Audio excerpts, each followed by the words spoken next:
الرحمن الرحیم. عرض ادب خدمت دوستان عزیز. برنامه رو سیو کردم توی آجی تیوی. امیدوارم که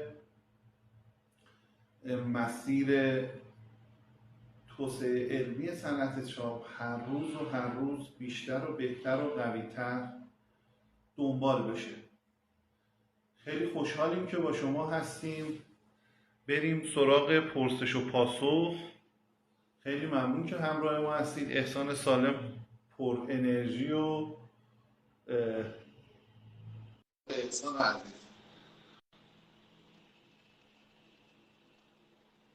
سوالا باز، کامنت ها باز، میتونن سوالاشون بپرسن. منم پاسخ گفتم و اجازه سلام. صدا من میاد؟ بله صداتون خیلی خوب میاد. حالا اینو می‌خواستم بگم که آره ببینید الان سفارت خیلی سخت میگیره، بعد ممکنه ندن، بعد این ضمانتی میخواد، پول نقد میخواد. خب 10,000 یورو پول نقدم پول کمی نیست. الان چند شده یورو؟ 18 تومنه، چند میشه؟ 180 میلیون. صحبت 19 تومن 19 خورده‌ای بود. نزدیک 200 میلیون شما بعد همین نقد داشته باشید دیگه. نه خب ممکنه یه سری نداشته باشید. اینه که یه ذره سخت شده. درسته. بریم ببینیم اگه دوستان سوالی دارن ما در خدمتشون هستیم. احسان خیلی ممنونم که وقت گذاشتی. بعد خدمت شما عرض بکنم که طبیعتاً حضور دانشجوهای ایرانی توی کشوری مثل آلمان میتونه خیلی توی توسعه صنعت تو حوزه علمی نقش زیادی داشته باشه. پرسیدن که تفاوت‌های فرهنگ بیزینس صنعت چاپ و بسته‌بندی ایران با آلمان چی میتونه باشه؟ متوجه نشدم. تفاوت‌های فرهنگی بیزینس صنعت چاپ و بسته‌بندی آلمان با ایران چیا؟ یعنی چی؟ نمیدونم. تفاوت فرهنگی مثلا از لحاظ ارزم به خدمت تو فرهنگ کسب و کار صنعت چاپ با ایران چیه؟ ببینید اینو جلسه پیشم هم بهتون مطرح کردم. یکی از مهمترین بحثایی که در صنعت چاپ اینجا هست و چاپخونه‌ها دارن بحث حسابداری صنعتی و اتوماسیون. اینکه ما نرم افزارهایی استفاده بکنیم که هزینه‌های جاری و هزینه‌های متغیر، هزینه‌های ثابت و متغیر تولید رو به ما بدن. این یه بحث خیلی بزرگیه و اینا سرشکن میکنن همه هزینه‌هاشون رو روی یه کاغذ، اینکه چقدر پول برق دارن میدن، چقدر پول آب دارن میدن. اینا باعث میشه که این آمار شما داشته باشید. اینا میان با اون آمار برای هر مبحثش یه برنامه میچینن که اینا بخوان بحث صرفه‌جویی رو اجرا بکنن. درسته؟ این بحث اتوماسیون خیلی زیاد هست در آلمان، بحث بیزینس. ولی خب کلا میخوام بگم که الانم وضعیت چاپخونه‌دارا وضعش خوب نیست. اینم هست واقعا. الان سخت شده، خصوصا با این کرونا اینا دیگه خیلی سخت. ارزم به خدمت گفتن در رابطه با دوره‌های کوتاه مدت، اگه دوره‌های کوتاه مدت هم میشه بفهمید. ببین دوره‌های کوتاه مدت اینا دیگه بستگی به الان مثلا تو همون دانشگاهی که من گذاشتم یه لینکی از پرینت آکادمیه که وابسته به هایدلبرگ، که اونجا شما مثلا می‌بینید دوره کالر منیجمنت ببینید، دوره نمیدونم صحافی ببینید، دوره چی ببینید، دوره اپراتور، دوره تخصصی میشه دیگه اونجا. و اینا بیشتر به نظر من بهترین منبعش، بهترین آدرس به نوعی اون پرینت آکادمی هست که توی اون پرزنتیشن تو اون لیست آخر گذاشتم. ارزم به خدمتتون گفتن روزی چند ساعت آلمانی بخونیم خوبه؟ خوب یعنی چی؟ یعنی اینکه ببینید شما باید بدونید که اگه میخوای بیاد آلمان، بعد ببین من روزی 5 ساعت واقعا آلمانی میخوندم. 2 ساعت 3 ساعت من 4 ساعت 3 ساعت میرفتم سر کلاس، 2 ساعت تو خونه میخوندم.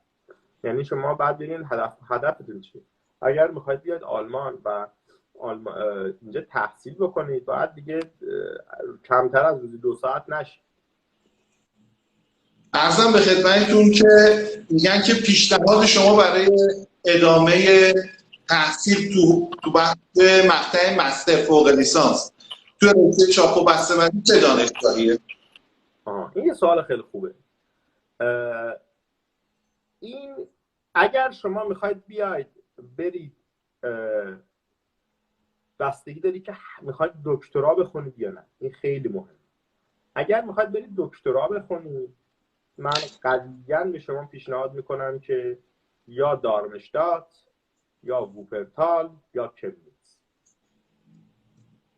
حالا از بین اینا هم باز به شما پیشنهاد میکنم بین این سه تا باز دارمشتات.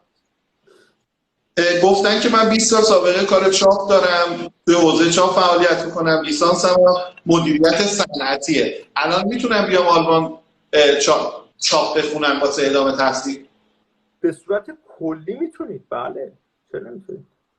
و من به شما پیشنهاد میکنم کسی که مثلا 20 سال سابقه کار اجرایی داره، یه دانشگاهی مثل دانشگاه مونیخ، یه دانشگاهی مثل دانشگاه کمنیتز، اینا یا خود همون ووپرتال، اینا فوق لیسانس میدن.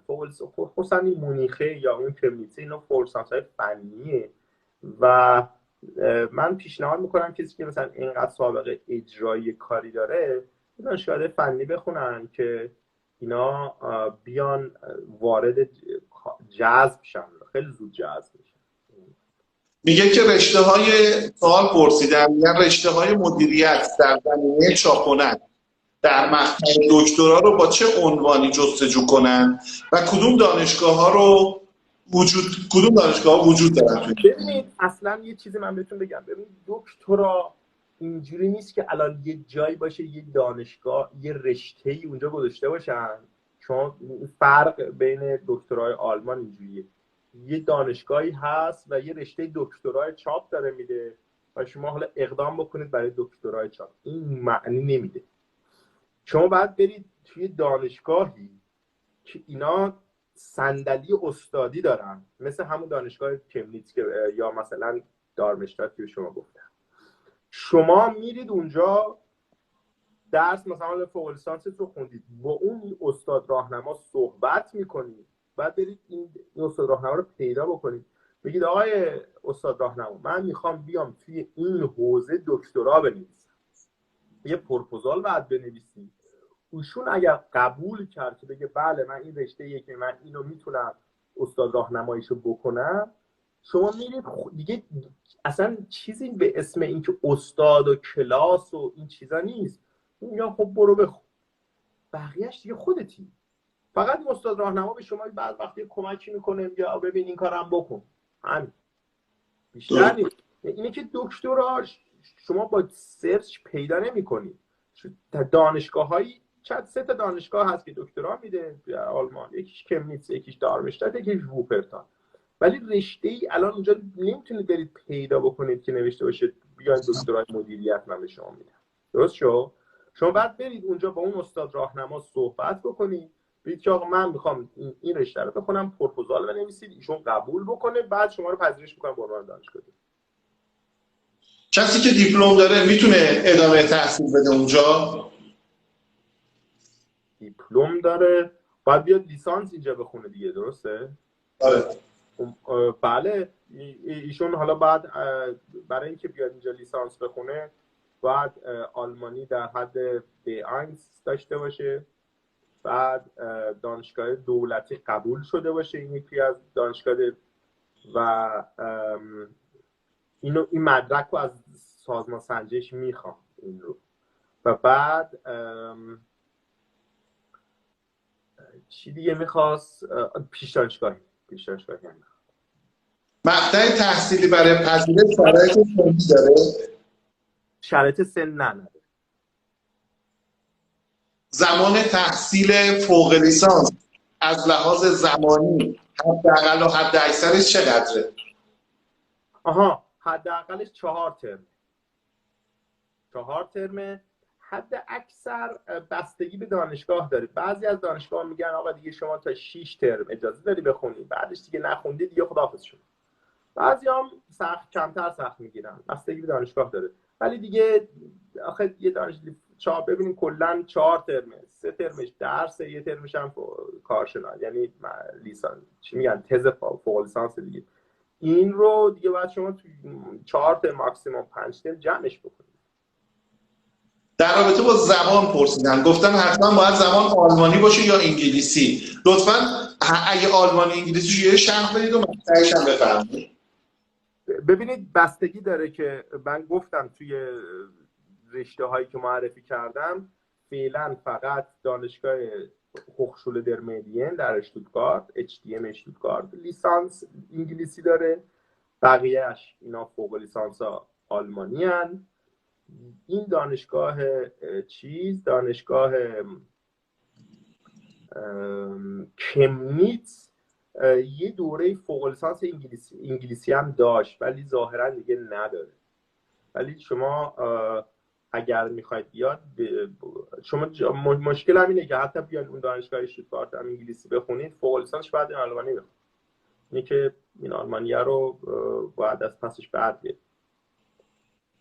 آقا میگن شما میتونید برگردید اینجا، اگه برگردید ایران رشته چاپ درس میدید؟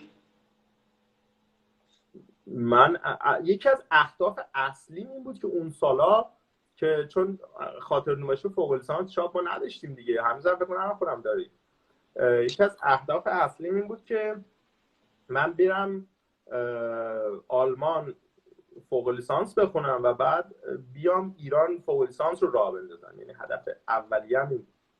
ولی خب این یه هدفی که تغییر کرد. میشه اقامت تحصیلی از طریق رشته چاپ گرفت؟ اقامت تحصیلی از رشته چاپ؟ بله دیگه. خب شما وقتی شما اینجا درس می‌خونید اقامت تحصیلی بهتون میدن. بعد از لیسانس اقامت دائم میدن؟ والا ببینید این سوالی نیست که اینجوری بشه جواب داد. شما برای اینکه اقامت دائم بگیرید باید برید سر کار، رشته سر کار. ببینید الان این مسیر من رفتم، حالا چه لیسانسش چه فوق لیسانسش، شما باید چند سال کار بکنید. اقامت اولش اقامت تحصیلی دارید اون موقعی که درس میخونید، بعد اقامت وقتی کار پیدا میکنید اقامت کار بهتون میدن، بعد از چند سال اقامت دائم بهتون میدن و بعد از چند سال هم میتونید اقدام بکنید برای پاسپورت آلمان. اصلا به خدمتتون در رابطه با دریافت فایل پرزنتیشن پرسیدن.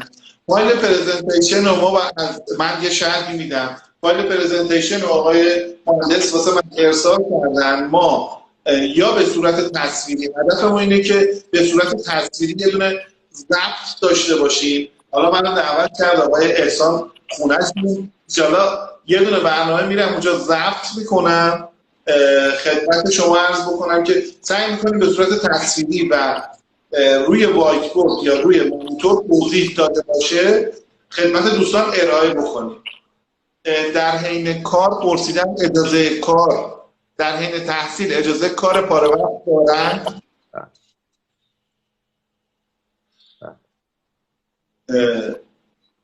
خیلی ازتون ممنونم. احسان اگه نکته‌ای نداریم دیگه، دوستان همینجوری دارن سوالای میپرسن که آلمان و هواش خیلی خوبه. میگم اگه نکته‌ای هست به من بگو، اگه نه برم سراغ محمد ملکی مراجع معرفی کتاب. مخلصی، من در خدمتتون هستم. من یه پیشنهاد دارم، اگر دوستان سوال تخصصی توی این بحث دارن، راه ارتباط خوبی که من بهتون حتما پیشنهاد میکنم از طریق صفحه لینکدینه. توی صفحه لینکدین، اون سایت لینکدین، احسان سالم رو که سرچ بکنید عکس من میاد. 2-3 تا احسان سالم بیشتر نیست و یکیشون هم همین عکسیه که برای این پوستر گذاشته بودین شما. منو پیدا میکنید توی لینکدین، من رو بگردید منو پیدا میکنید. و من اگر دوستان سوال توی این حوزه دارن و میخوان ارتباط داشته باشن، من حتما صفحه لینکدین رو پیشنهاد میکنم، چون دیگه میشه بحث کاری و احتمالا یه 4 تا مقاله چیزی هم اونجا شیر میکنم، میتونم دوستان استفاده بکنن.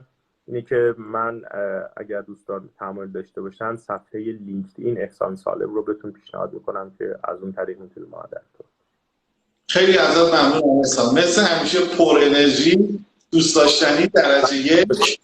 امیدوارم زودی ببینمت. مخلصیم، سلامت باشین، روزت بخیر باشه. قبول باشه تا عادت. خدا خدا نگهدار.